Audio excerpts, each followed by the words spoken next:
افلا يتدبرون القرآن ام على قلوب اقفالها، تو کیا یہ لوگ قرآن میں غور نہیں کرتے یا دلوں پر قفل لگ رہے ہیں؟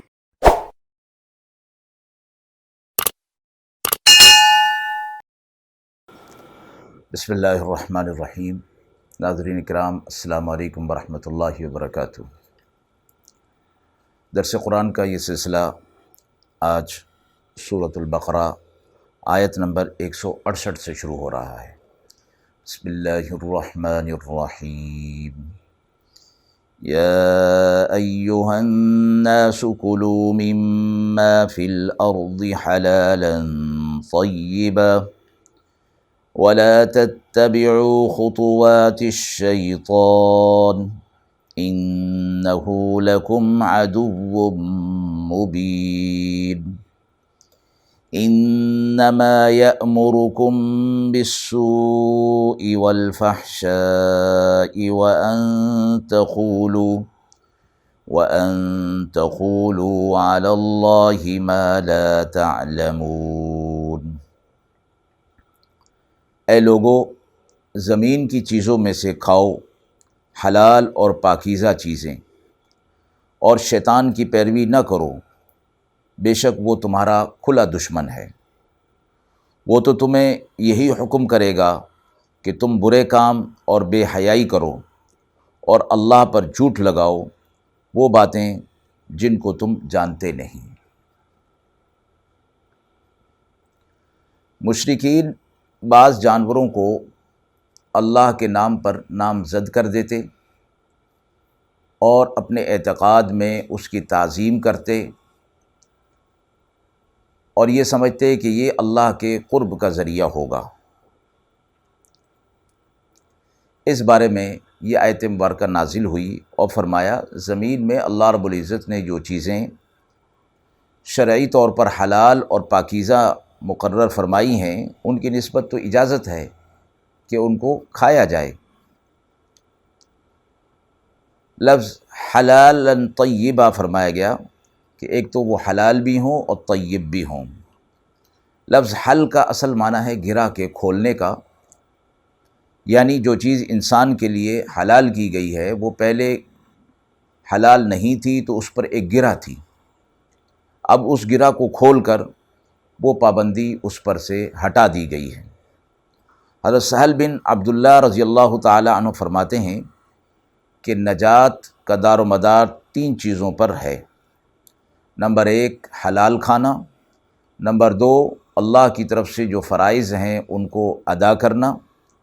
اور نمبر 3 رسول اللہ صلی اللہ علیہ وسلم کی سنت کا اتباع کرنا۔ اس سے اگلا لفظ جو طیب فرمایا گیا، جس کے معنی پاکیزہ ہیں، جس میں شرعی طور پر حلال ہونا بھی داخل ہے اور طبعی طور پر مرغوب ہونا بھی۔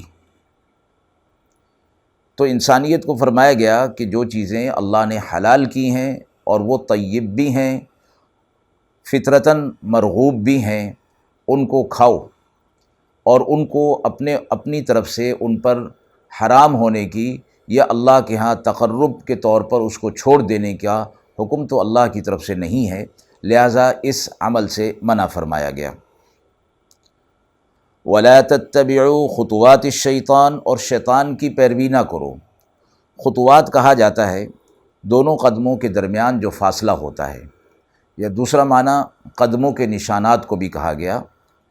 کہ شیطان کے قدموں کی پیروی نہ کرو، اور اس سے مراد خطوات سے مراد شیطان کے اعمال اور افعال ہیں، یعنی شیطانی جو اعمال اور افعال ہیں ان کی پیروی مت کرو، اور یہ حلال چیزوں کو، طیب چیزوں کو اپنی مرضی سے چھوڑ دینا جبکہ شریعت میں اس کا کوئی حکم نہیں ہے، یعنی اپنی مرضی سے اس کو حرام کر لینا، یہ شیطان کی پیروی ہے، شیطان کی طرف سے وسوسہ ہے، اس لیے اس پر عمل نہیں کرنا۔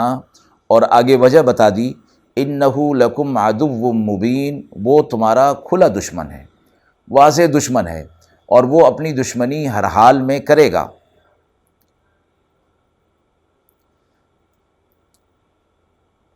آگے فرمایا انما یأمرکم بالسوء، اب وہ شیطان اپنی دشمنی کیسے کرے گا، وہ اگلی آیت میں فرمایا وہ تمہیں حکم دے گا سوء اور فحشاء کا۔ سوء کہا جاتا ہے وہ چیز جسے ہر آدمی، ہر عقل مند آدمی، عقل سلیم والا آدمی دیکھ کر اس کو برا لگے اور اس کو دکھ ہو، اور فحشاء کہتے ہیں کھلی بے حیائی کو۔ شریعت میں سوء کی کوئی حد نہیں، حد مقرر نہیں کی گئی، البتہ فحشاء جو کھلی برائیاں ہیں ان کی حد مقرر کی گئی ہے۔ ایک بات تو یہ کہ تمہیں سوء اور فحشاء کا وہ حکم کرے گا، اور تمہیں اللہ پر ایسی باتیں بنانے کا وسوسہ ڈالے گا جس کے بارے میں تمہارے پاس کوئی سند نہیں ہے، یعنی وہ باتیں جو تم کر رہے ہو ان کو اللہ کی طرف منسوب کرنے کا وسوسہ ڈالے گا کہ تم یہ کام کر رہے ہو تو لوگوں کو یہ بتاؤ کہ اللہ کا حکم جو ہے وہ ایسا ہے، نعوذ باللہ۔ فحشاء کہتے ہیں بے حیائی کے کام کو۔ بعض حضرات نے یہ بھی فرمایا کہ فحشاء سے مراد کبیرہ گناہ ہے۔ حضرت عبداللہ بن مسعود رضی اللہ تعالیٰ عنہ کی حدیث مبارکہ میں ہے کہ رسول اللہ صلی اللہ علیہ وسلم نے فرمایا کہ آدم کے بیٹے کے قلب میں، یعنی انسان کے قلب میں شیطان کی طرف سے وسوسہ ڈالا جاتا ہے برائی کے کام کا، اور وہ برائی کے کام کو مصلحتاً اس کے مصالح اس کو مزین کر کے اس کی نظر میں دکھا دیتا ہے، اور دوسرا اثر انسان کے قلب میں فرشتے کی طرف سے ہوتا ہے، الہام ہوتا ہے جو نیکی کی ترغیبات کا ہوتا ہے، اور اللہ کی طرف سے جو نیکی پر جو وعدہ ہے اس کی تصدیق کا قلب پر اثر ہوتا ہے، اطمینان ہوتا ہے، جس کی وجہ سے انسان اعمال صالحہ پر آمادہ ہو جاتا ہے۔ حلال اور طیب رزق کے بارے میں حدیث مبارکہ میں آتا ہے کہ حضرت سعد بن ابی وقاص رضی اللہ تعالیٰ عنہ نے آپ صلی اللہ علیہ وسلم سے فرمایا کہ آپ میرے لیے دعا کریں کہ میں مستجاب الدعوات بن جاؤں، یعنی میں جو دعا کروں اللہ رب العزت اسے قبول فرما لے۔ آپ صلی اللہ علیہ وسلم نے فرمایا لقمہ حلال کو اپنے اوپر لازم کر لو،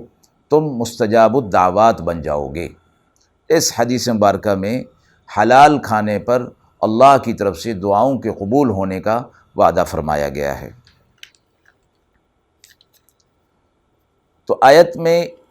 یہ فرمایا گیا ہے کہ جن جانوروں کو اللہ نے حلال کیا ہے ان کو حرام کرنے کا کوئی جواز نہیں، کوئی وجہ نہیں ہے، اور ان کو کسی کے نام پر، بتوں کے نام پر، کسی غیر اللہ کے نام پر نامزد کر کے ان کو اپنی حالت پر چھوڑ دینا اور ان کو استعمال نہ کرنا، یہ ایسی حرکت ہے کہ جہالت کی وجہ سے خسارے کے اندر انسان پڑ جائے گا۔ لیکن ساتھ ہی یہ فرمایا گیا کہ جس جانور کو غیر اللہ کے نام پر نامزد کر دیا جائے وہ تو حرام ہی ہو جاتا ہے۔ وَإِذَا قِيلَ لَهُمُ اتَّبِعُوا مَا أَنزَلَ اللَّهُ قَالُوا بَلْ نَتَّبِعُ مَا أَلْفَيْنَا عَلَيْهِ آبَاءَنَا أَوَلَوْ كَانَ آبَاؤُهُمْ لَا يَعْقِلُونَ شَيْئًا وَلَا يَهْتَدُونَ وَمَثَلُ الَّذِينَ كَفَرُوا كَمَثَلِ الَّذِي يَنْعِقُ بِمَا لَا يَسْمَعُ إِلَّا دُعَاءً وَنِدَاءً صُمٌّ بُكْمٌ عُمْيٌ فَهُمْ لَا يَعْقِلُونَ۔ اور جب کوئی ان سے کہے کہ تابعداری کرو اس حکم کی جو اللہ نے نازل فرمایا ہے، تو کہتے ہیں کہ ہرگز نہیں، ہم تو تابعداری کریں گے اس کی جس پر دیکھا ہم نے اپنے آباء و اجداد کو، اگرچہ ان کے آباء و اجداد نہ سمجھتے ہوں کچھ بھی اور نہ جانتے ہوں سیدھی راہ۔ اور مثال ان کافروں کی ایسی ہے جیسے کوئی پکارے کسی شخص کو جو نہ سنے سوا پکارنے اور چلانے کے، بہرے گونگے اندھے ہیں سو کچھ بھی عقل نہیں رکھتے۔ مشرکین سے جب کہا جاتا کہ اللہ کی طرف سے جو حکم نازل ہوا ہے اس کی پیروی کی جائے اور پیغمبر صلی اللہ علیہ وسلم اس پیغام کو تم تک پہنچا رہے ہیں، اس کی پیروی کرو۔ تو جواب میں کہتے کہ ہم اس کی پیروی ہرگز نہیں کریں گے، بلکہ ہم اپنے آباء و اجداد کی تقلید اور ان کی پیروی کو نہیں چھوڑیں گے۔ تو اس اندھی تقلید کی اور نہ فہم اور نہ سمجھ کے نہ عقل رکھتے تھے نہ ہدایت رکھتے تھے ان کے آباء و اجداد، تو فرمایا گیا کہ جب ان کے پاس کوئی دلیل نہیں تھی، عقل نہیں تھی، ہدایت نہیں تھی، تو ان کی تقلید تم کیسے کرو گے؟ محض اس وجہ سے کہ وہ تمہارے آباء و اجداد تھے اور وہ جیسے بھی وہ اعمال کرتے رہے، عمل کرتے رہے، تم انہی کی تقلید کرو گے۔ تو اس چیز سے منع فرمایا جا رہا ہے اس آیت میں۔ لا یعقلون اور لا یہتدون کے دو لفظ بڑے اہم ہیں کہ نہ انہیں عقل تھی اور نہ وہ ہدایت پر تھے۔ تو اب جو احکامات آئے ہیں یہ عقلی بھی ہیں اور ہدایت پر لانے والے ہیں، اللہ کی طرف سے ہیں، لہٰذا اس کی اتباع کرو۔ اور پھر ایسے لوگوں کی کہ جو اندھی تقلید کر رہے ہیں اپنے آباء و اجداد کی، مثال دی کہ یہ ایسے ہیں جیسے کوئی جانور ہو اور اس کو وہ چلا رہا ہو تو اس کا چلانا ہی سنائی دے گا، اس کو کوئی بات سنائی نہیں دے گی۔ تو یہ لوگ بہرے، گونگے، اندھے ہیں، عقل بالکل نہیں رکھتے ہیں۔ مراد یہ ہے کہ یہ لوگ اپنے آباء و اجداد کی تقلید سے ان کو اس لیے منع کیا گیا ہے کہ ان لوگوں کو نہ عقل تھی نہ ہدایت تھی۔ یہ لوگ جو اس کی اتباع کر رہے ہیں یہ ظاہری طور پر گونگے بہرے نہیں ہیں، یہ لوگ سنتے بھی ہیں، بولتے بھی ہیں، لیکن جو کام کی بات ہے، حق کی بات ہے، اس کی طرف سے یہ بہرے اور گونگے ہو جاتے ہیں۔ اس لیے ان کے لیے فرمایا کہ وہ کوئی سمجھ اور عقل نہیں رکھتے ہیں۔ یا ایھا الذین آمنوا کلوا من طیبات ما رزقناکم واشکروا للہ ان کنتم ایاہ تعبدون۔ انما حرم علیکم المیتۃ والدم ولحم الخنزیر وما اہل بہ لغیر اللہ فمن اضطر غیر باغ ولا عاد فلا اثم علیہ ان اللہ غفور رحیم۔ اے ایمان والو، پاکیزہ چیزیں جو روزی ہم نے تم کو دی ہے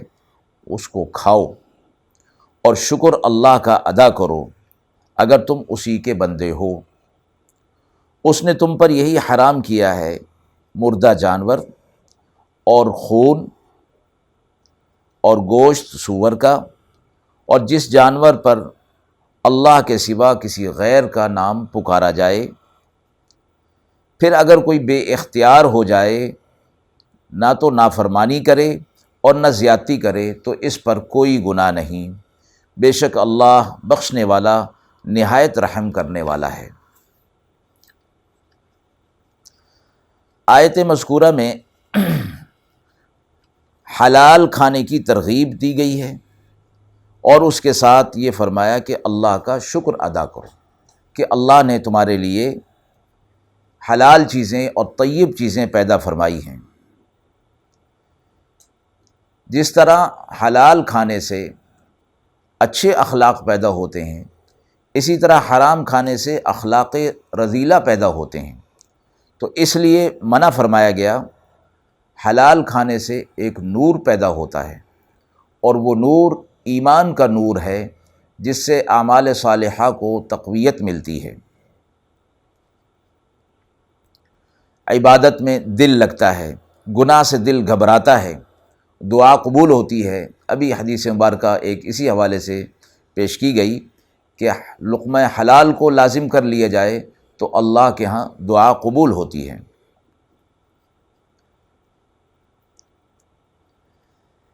اس آیت میں یہ بھی فرما دیا گیا کہ نیک عمل کے ہونے میں، اعمال صالحہ کی ترغیب میں اور دل میں نور پیدا ہونے میں رزق حلال کو بڑا عمل دخل ہے۔ اسی طرح فرمایا گیا کہ اس کے مخالف اگر کیا جاتا ہے تو پھر دل سے نور ختم ہو جاتا ہے اور اعمال صالحہ کی ترغیب دل سے ختم ہو جاتی ہے۔ اگلی آیت میں جن چیزوں کو حرام قرار دیا گیا ہے وہ 4 چیزیں ہیں۔ ایک مردار فرمایا گیا، نمبر 2 بہتا ہوا خون،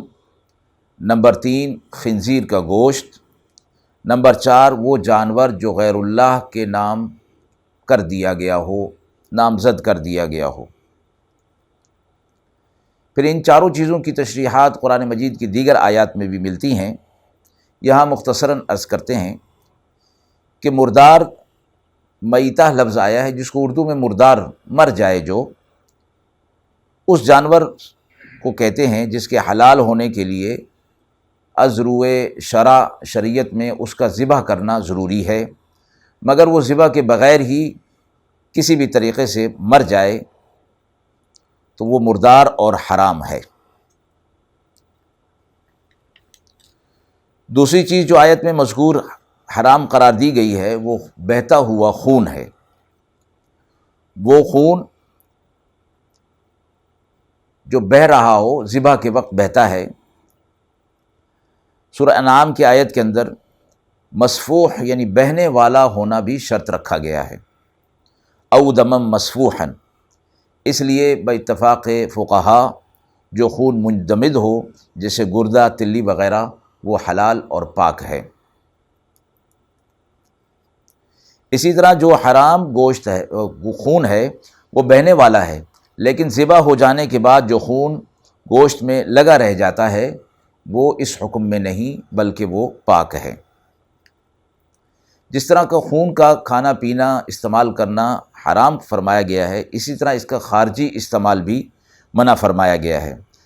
اس طرح کی تمام نجاسات کی خرید و فروخت بھی منع فرمائی گئی ہے، اور اس سے نفع اٹھانا بھی حرام قرار دیا گیا ہے۔ تیسری چیز جو آیت میں فرمائی گئی ہے وہ ہے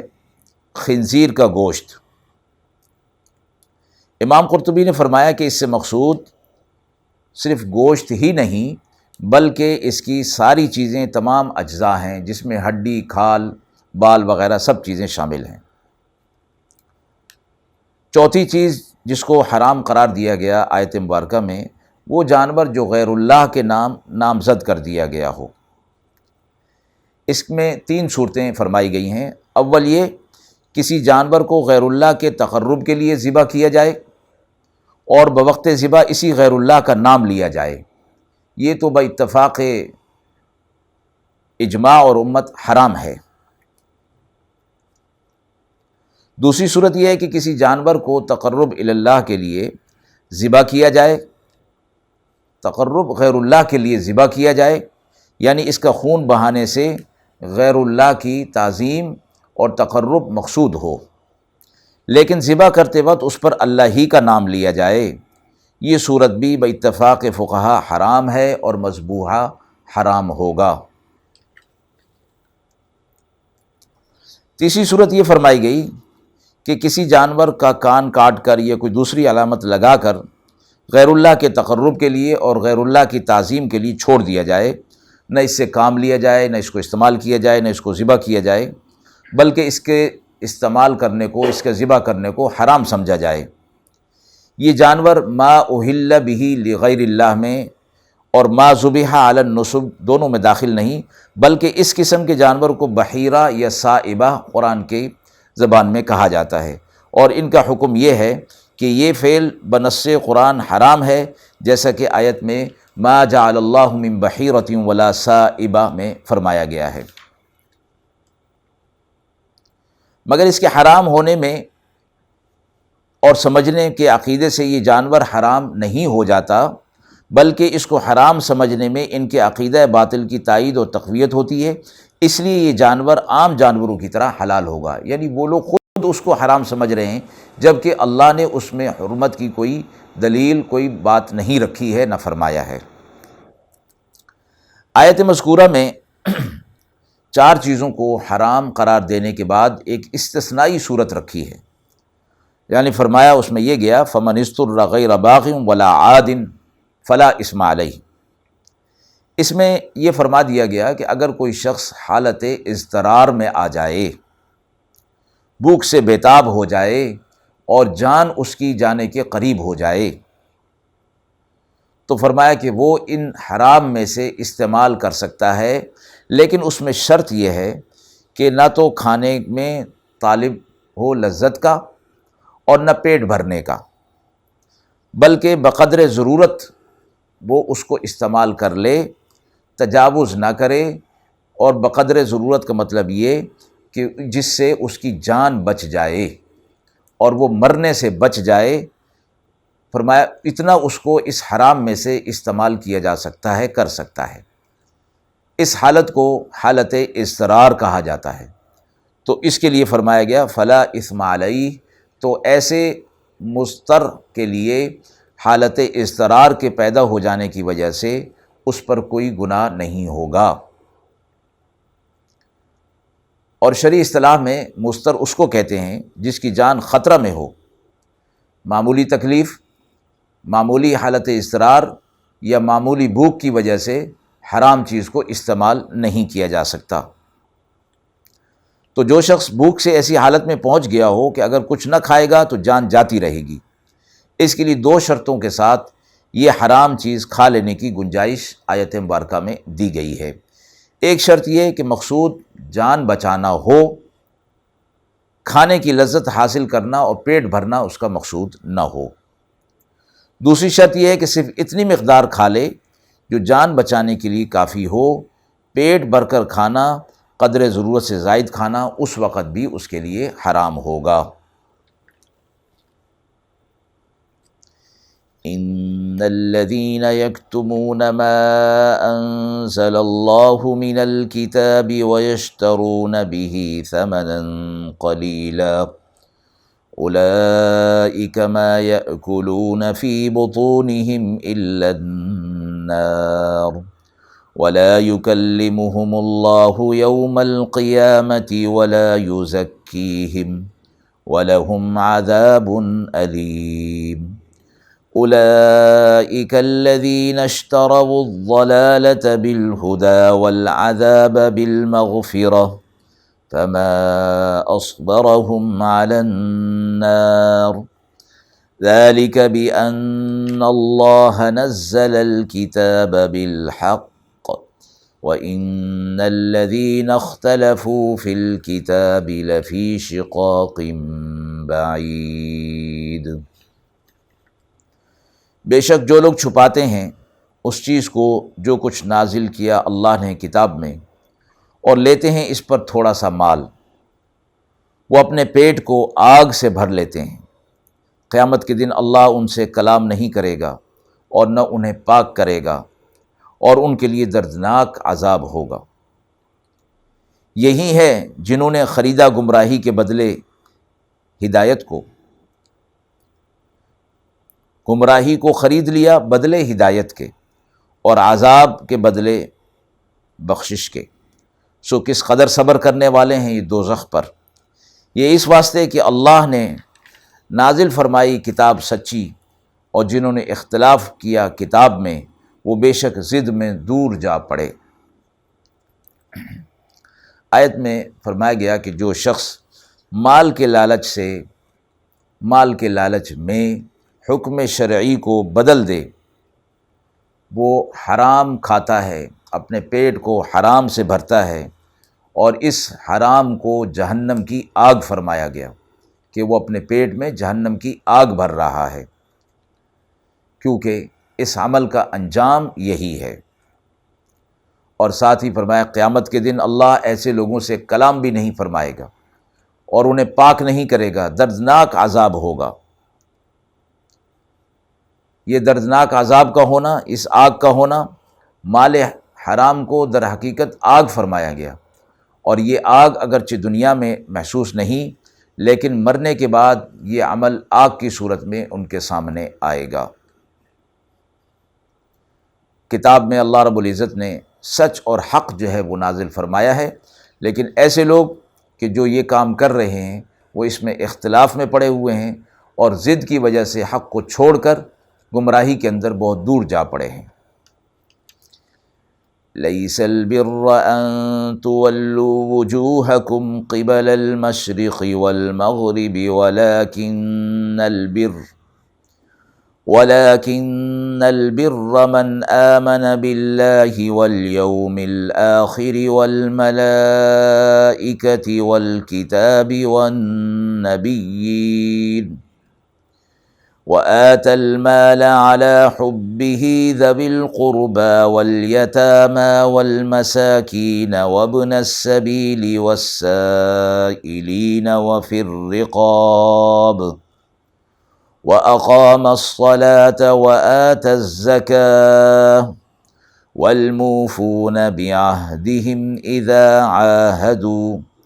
والصابرين في البأساء والضراء وحين البأس أولئك الذين صدقوا وأولئك هم المتقون۔ نیکی صرف یہی نہیں کہ تم اپنا مشرق کی طرف یا مغرب کی طرف منہ کر لو، لیکن نیکی یہ ہے کہ جو کوئی ایمان لائے اللہ پر اور قیامت کے دن پر اور فرشتوں پر اور سب کتابوں پر اور سب نبیوں پر، اور دے مال اللہ کی محبت میں رشتہ داروں کو اور یتیموں کو اور محتاجوں کو اور مسافروں کو اور مانگنے والوں کو اور گردنیں چھڑانے میں، اور قائم رکھے نماز کو اور زکوٰۃ ادا کرے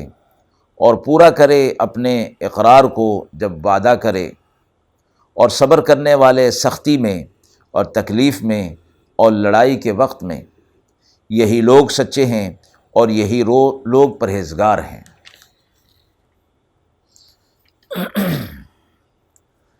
آیت مبارکہ کے متعلق یہ فرمایا گیا کہ جب مسلمانوں کا قبلہ بیت المقدس سے بیت اللہ کو کر دیا گیا تو یہود و نصارہ مشرکین منافقین کو ایک بات ہاتھ آ گئی اور مسلمانوں کو تکلیف دینے، آپ صلی اللہ علیہ وسلم کو تکلیف دینے اور شور کرنے اور عیب جوئی کرنے کا ان کو موقع آ گیا، اور رسول اللہ صلی اللہ علیہ وسلم اور مسلمانوں پر انہوں نے اعتراضات کا سلسلہ شروع کر دیا۔ ان آیات میں ایک خاص انداز سے اس معاملے کو، جو پچھلی آیات کے اندر بھی تحویل قبلہ کے حوالے سے گزر چکی ہیں کہ وہاں بھی ان کے اعتراضات کی بات جو ہے وہ فرمائی گئی تھی، تو یہاں پر ایک خاص انداز سے آیت لا کر اور اس کے اندر احکامات لا کر یہ فرما دیا گیا کہ نیکی، تم جو نیکی سمجھ رہے ہو، کسی سمت میں منہ کر لینا، مشرق کی طرف یا مغرب کی طرف، بس اسی کے اندر ساری شریعت ہے اور اسی کے اندر ساری بھلائی ہے، اور اللہ کا حکم صرف یہی ہے، شریعت صرف اسی کے اندر تو نہیں رہ گئی۔ اور پچھلی آیات کے اندر یہ بات گزر چکی کہ اللہ نے فرمایا تھا کہ فَأَيْنَمَا تُوَلُّوا فَثَمَّ وَجْهُ اللَّهِ، تم جس طرف بھی منہ کرو گے اللہ کو وہاں پاؤ گے، اللہ تو ہر طرف موجود ہے۔ تو وہاں فرمایا گیا تھا کہ ایک سمت میں متعین کر دینا، ایک سمت کا متعین کر دینا، قبلہ اور کعبہ متعین کر دینا دراصل یکسوئی کے لیے ہے، ورنہ نہ بیت اللہ کو سجدہ ہو رہا ہے نہ بیت المقدس کو سجدہ ہو رہا ہے، سجدہ جو ہے وہ اللہ ہی کے لیے ہو رہا ہے۔ تو فرما دیا گیا کہ نماز میں انسان مشرق کی طرف منہ کرے یا مغرب کی طرف منہ کرے، یہ تو صرف ایک جہت ہیں اور سمتیں ہیں، اطراف ہیں، یہ اللہ کا حکم اور بھی ہے، دین صرف اسی کے اندر نہیں ہے بلکہ پورا دین ہے جس میں سارے احکامات شامل ہیں، اور تم جو ہے وہ ان چیزوں کے اندر پڑے ہوئے ہو۔ آگے فرما دیا گیا وہ کیا کیا چیزیں ہیں، فرما دیا گیا نیکی کیا ہے، اللہ پر ایمان لانا، قیامت کے دن پر، فرشتوں پر، سب کتابوں پر، نبیوں پر، مال اللہ کی راہ میں، اللہ کی محبت میں خرچ کرنا، رشتہ داروں کو، یتیموں کو، محتاجوں کو، مسافروں کو، سائلین کو دینا، اور جو قیدی ہیں ان کو چھڑانے کے لیے نماز قائم کرنا، زکوٰۃ دینا، اپنے عہد کو پورا کرنا، صبر کرنا، بھائی یہ نیکی والے کام ہیں۔ اس کے بعد ان میں تمام احکام شرعیہ کا اجمالی طور پر عرض کر دیا گیا، اعتقادات بھی اس میں آ گئے، عبادات بھی، معاملات بھی، اور اخلاق کا اجمالی ذکر بھی فرما دیا گیا۔ سب سے پہلی چیز تو عقیدہ ہوتا ہے، عقیدہ توحید، اس میں فرما دیا من آمن باللہ۔ دوسری چیز اعمال یعنی عبادات اور معاملات میں، ان میں سب سے پہلے عبادات کا ذکر اقام الصلاۃ سے کر دیا، اور معاملات کا ذکر آتوا الزکوٰۃ کے ساتھ آ گیا، یا اس کو بھی عبادت، مالی عبادت میں بھی شمار کیا جا سکتا ہے۔ اور معاملات کے اندر پھر والموفون بعہدہم سے یہ فرما دیا گیا کہ اپنے عہد کو، اپنے اقرار کو جب کیا جائے تو اس کو پورا کیا جائے، اور پھر اچھے اخلاق کا ذکر الصابرین سے کر دیا گیا۔ اور حقیقی مومن وہی ہیں جو ان چیزوں کی پابندی کرتے ہیں، ان احکام کی پیروی مکمل طور پر کرتے ہیں، ایسے ہی لوگوں کو متقی اور پرہیزگار کہا جا سکتا ہے۔ یا ایھا الذین آمنوا کتب علیکم القصاص فی القتل الحر بالحر والعبد بالعبد والانثى بالانثى فمن عفی له من اخیہ شیء فاتباع بالمعروف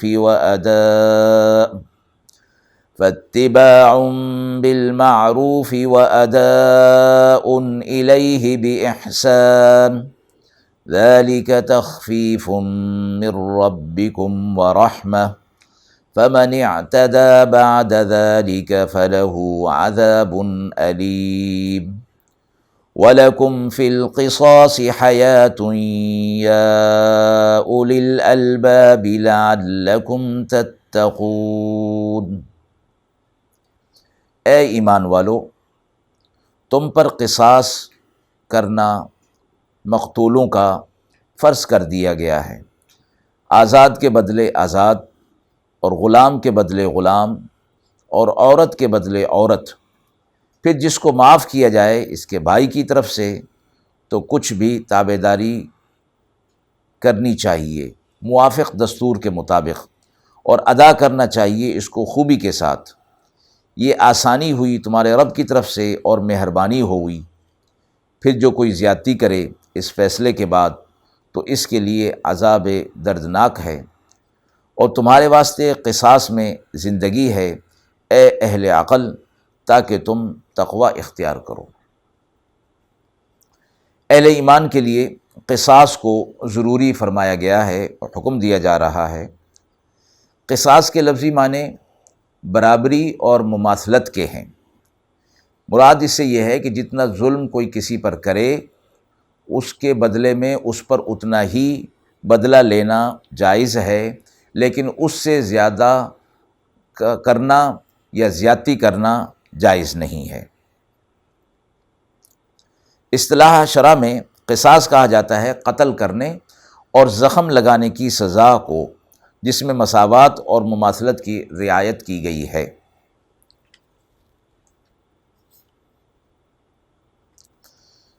آیت میں یہ فرمایا گیا کہ جس نے قتل کیا ہے قصاص میں اسی کو قتل کیا جائے گا، عورت ہو یا غلام۔ قاتل عورت اور غلام کے بجائے بے گناہ مرد یا آزاد مرد کو قتل کرنا جائز نہیں ہے۔ اسی طرح فرمایا گیا آیت میں کہ جان بوجھ کر قتل کرنے میں قاتل کو پوری معافی دے دی جائے۔ مثلا مقتول کے وارث میں صرف 2 بیٹے تھے اور دونوں نے اپنا حق معاف کر دیا تو قاتل پر کوئی مطالبہ نہیں ہوگا۔ اور اگر پوری معافی نہ ہو، مثلا 2 بیٹوں میں سے ایک معاف کرے دوسرا معاف نہ کرے، تو سزائے قصاص سے تو قاتل بری ہو جائے گا، لیکن معاف نہ کرنے والے کو نصف دیت، جس کو خون بہا کہا جاتا ہے، وہ اس کو دی جائے گی۔ اس کی تفصیل مزید کتب فقہ کے اندر ملے گی۔ وآخر دعوانا ان الحمد للہ رب العالمین۔